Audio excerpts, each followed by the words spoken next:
কোথায় আছে। আমি সেই থেকে এখন পর্যন্ত সবাইকে নক দিচ্ছি, কেউ আমার ছেলের কথা বলতে পারছে না। আপনারা দয়া করে আমার ছেলেকে খুঁজতে দেন না।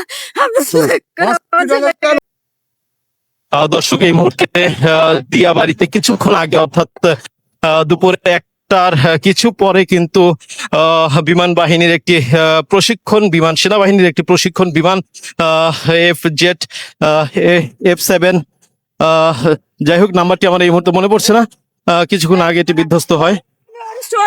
ওর ফ্রেন্ডদেরকে খুঁজছি, ওর ফ্রেন্ডদেরকে আমি অনেকগুলো কল দিয়েছি। ফ্রেন্ডরা বলেছে আন্টি আমরা বলতে পারি না ও কোথায় আছে। আমি সেই থেকে এখন পর্যন্ত সবাইকে নক দিচ্ছি, কেউ আমার ছেলের কথা বলতে পারছে না। আপনারা দয়া করে আমার ছেলেকে খুঁজতে দেন না। আমার ছেলেকে দর্শক, এই মুহূর্তে এক মায়ের কান্না, সে তার ছেলেকে খুঁজে পাচ্ছে না এবং তার সঙ্গে থাকা মোবাইল ফোন হচ্ছে না।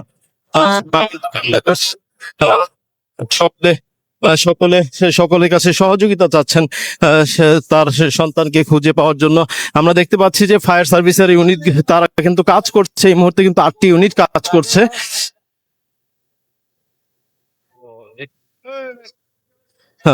এবং আরো ইমার্জেন্সি মেডিকেল সেবা সেগুলো কিন্তু এসেছে।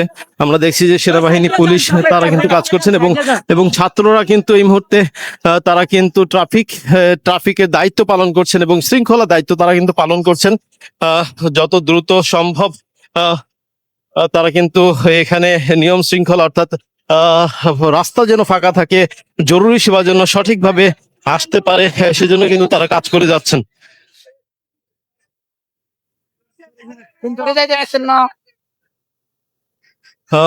দর্শক, যেমনটি জানেন যে আজ দুপুর 1টার কিছু পরে কিন্তু বাংলাদেশ সেনাবাহিনীর একটি প্রশিক্ষণ বিমান, সেটি কিন্তু দিয়াবাড়ি অর্থাৎ মাইলস্টোন কলেজে আসরে পড়ে এবং সেখানে কিন্তু মাইলস্টোন কলেজের ক্যাম্পাসে তখন ক্লাস চলাকালীন অবস্থায় এই দুর্ঘটনাটি ঘটার কারণে কিন্তু অনেক শিক্ষার্থী তারা কিন্তু আহত হন এবং আমরা ইতিমধ্যে নিহত হওয়ারও সংবাদ পেয়েছি। তো তারপরও এখন পর্যন্ত আমরা দেখতে পাচ্ছি সেনাবাহিনী এবং প্রশাসনের অনেকগুলো বিভাগ কিন্তু এই মুহূর্তে অনেকগুলো ইউনিট কাজ করছে। ফায়ার সার্ভিসের 8টি ইউনিট ইতিমধ্যে কিন্তু এসেছে এবং তারা কিন্তু কাজ করছেন।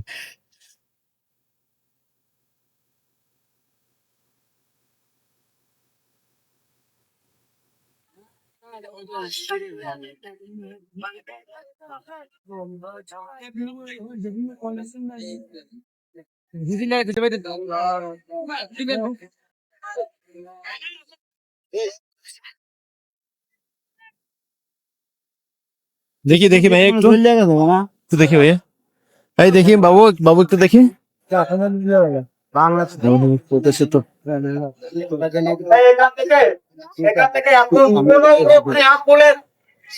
যাবে তারা কোনো গাড়ি যাওয়ার দরকার